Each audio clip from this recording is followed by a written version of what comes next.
it is amazing that we are at this junction point in this journey because when I first started out with it, I really didn't know what to expect. I didn't know where it was going to take me. I didn't know where it was going to take all of us. But um, I've heard so many things from many of you who have been watching these videos and you've been saying, hey, this is really interesting. Lessons you've learned, like things that are impacting me. I'm learning some of the same things. How is this going to help me? And passing it and sharing it on. And so I just want to thank you for those of you that take the time to watch these because I think it is a labor of love. And another one of the things that I learned in the last 12 months is you really need to know who your circle is. Now, it was my dad that said something really profound to me as the difficulties are going in, because I think that you have to believe in something, right? And for me, faith is really, really important because it brings me back to a central location of understanding the things that make up me, right? The true north, the things that I can always come back to when I lose my way and say, hey, these are my beliefs, these are my faith. How is that playing out in my life? Because I think that when you lose sight of yourself, that truth and that is based in how you know what you believe is so key. And he said something to me. He said, sometimes when you're stuck in these difficult positions, um, you realize that there are things that are happening on your behalf, and many of the things that you fear, they are there, they are present, right? So the depiction that he kind of gave me was this thought of, that you're sitting in an exposed place, and there are vipers or snakes that are coming at you, and as they begin to strike, you realize that there is actually a glass hedge of protection around you. Now, for me, a big part of that is my faith and how that actually lets me see how these things are happening in my life. In conjunction with that faith, it also means that it's the people in my life, my circle, that is so key to helping me really understand that when those things are occurring, when those things are happening, they can help block those things. And so I might wince. I might have that moment where that fear is real. My heart races, my blood is pumping, the sweat is there. But at the end of the day, these people are the ones that are letting me know the real threats that are actually going to get through the protection hedge and the things that aren't going to get through that hedge. And our fears will make you believe that every single thing is going to end up being the death of you.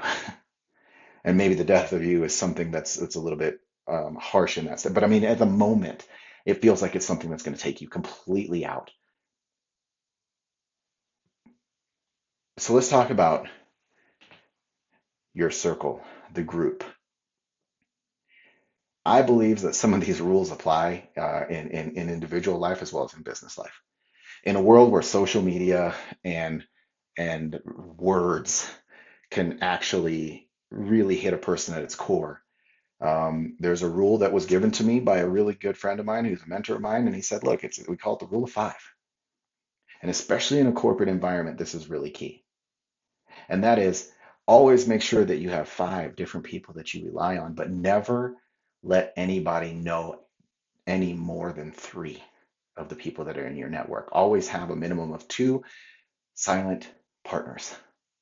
Now, the reason for that is because when somebody may be wanting to tear down your network or trying to get to you when they can't find a way to get to you, they're going to look at who is connected to you in your network. They're going to look to see who is influencing the way that you think, the way that you act, and the way that you are. And if they can get those people to give exposures of you, then they can actually control your advancement or your parts of your career by controlling that network. And so it becomes really important not only from a protection mechanism, but it also becomes important as you start thinking through perspectives. because it's easy to get stuck in group think, right? I don't care if it is because of the friends that you're in, right? So I don't know how many of you in the past have heard that you're going to be the average of the 5 friends that you hang around with the most, or it might just be that that's the group dynamic of the division of a company that you're in, whether it be regional, whether it be state-wise. There's going to be coming some things that are just kind of group thought. Everybody lumps into there and they think the same way. But when you actually strategically think about these 5 different people that could be impacting your life, then all of a sudden that allows you to take one thought and add some variations of perspective. Because maybe you have 2 of those people that are actually in your division, in your friend group, in your whatever, and they could have some very similar perspectives. And then maybe people don't realize that you have a third, fourth, and fifth person that are outside of those spheres, maybe in a completely different industry, maybe in a completely different part of your company. And no one really knows that you guys are communicating, but you can take that conversation and you can say, hey, I just wanted some outside perspective. How could I look at this differently? And then when you come back into that group and everybody says, hey, what's your assessment? What are your thoughts? You might have some origination of ideas that are from outside of whatever the cultural norm is of your business, of your friend group, that could benefit everybody. But it allows you to always have a fresh perspective and a fresh take. And it also allows you to have confirmation that, hey, maybe this is the right way for me to look at this. Now, I try to make sure that I'm also doing this within my personal skill sets. There are a lot of things that I do really, really well, and there's also a lot of things that need a lot of improvement. And sometimes I need to have not just the people who see me as being highly talented or anything like that giving me that feedback. I need some people who, you know what, quite frankly, they may not realize they're in my 5 people, but they might be my opposition